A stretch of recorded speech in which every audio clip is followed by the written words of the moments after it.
Welcome to the story room.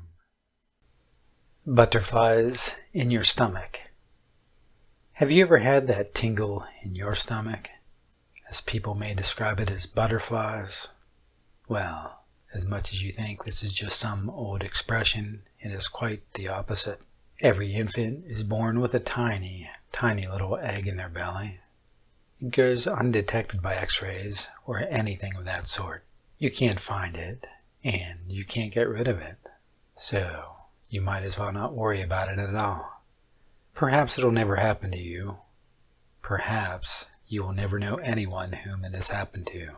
Maybe you'll never hear about it at all. Well, I'll go ahead and fill you in on this little creature. You're born with it, like I said, and it will go undetected by any kind of device, as also said. But every time you experience a feeling of extreme happiness or nervousness, and perhaps even fear, it will grow. It will grow slowly, but surely over time, just like a little tumor. Except soon, it won't be a tumor or anything like it. First, you'll begin to lose your appetite. Over time, your stomach's maximum capacity will become lower and lower. Maybe you'll lose a little weight. At the time, this may make you happy that you seem to become a little healthier. But this little confiscation of appetite is nothing to be excited about. In fact, if this happens, try not to get excited over anything, as this will only worsen your condition. Like I said, excitement only feeds it.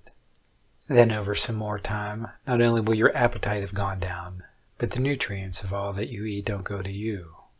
At this point, you may get a little underweight, perhaps a bit pale, maybe get some more common sicknesses such as cold and flu.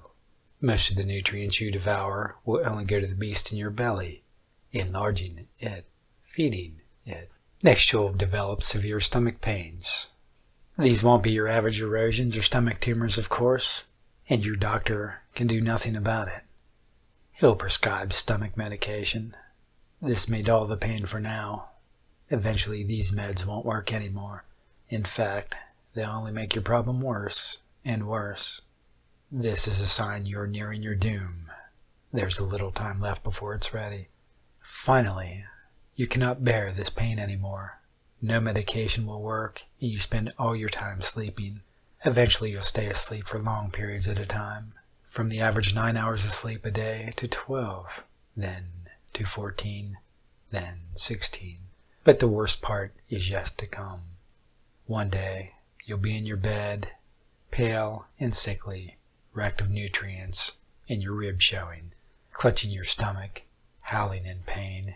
You'll then feel a small burst in your belly and a tickle going up your esophagus.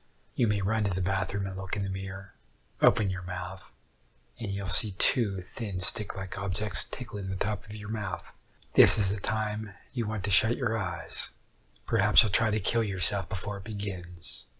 Perhaps there's nothing to do now, nothing to stop what's to come. You'll feel your stomach painfully, slowly expanding, being stabbed by its claws. Then your stomach will burst, and you'll feel burning sensations of stomach acid bleaching your insides. It will squirm inside of you, turning your organs to mash. You'll hear loud cracking and breaking pains in your chest as it pops open your ribcage like a couple of toothpicks. Somewhere in the struggle, your lungs will be punctured and your heart will have gashes in it. Now it is ready.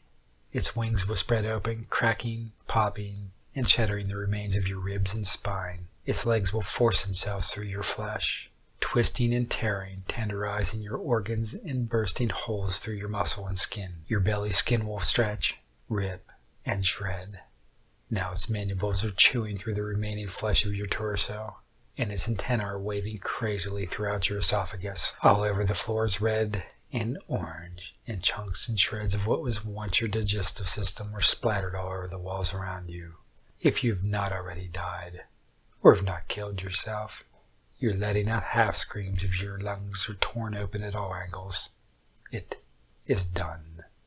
As you lay there seconds from death, with most of your body's contents now in small pieces and small fillets, barely any blood left in your veins, you'll see it rise from the great cavity it has torn, boring out of you. It will stand there twitching and staring into your eyes with its beady golf ball-sized eyes. It will then begin to feast on the mess of a body as left as you. It will devour your skin and what's left of your organs.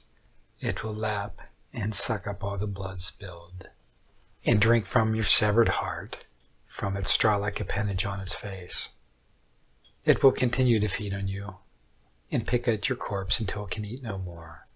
And you want to know the worst part of it all? Sometimes it will decide not to go forward through your stomach, and will decide to go up.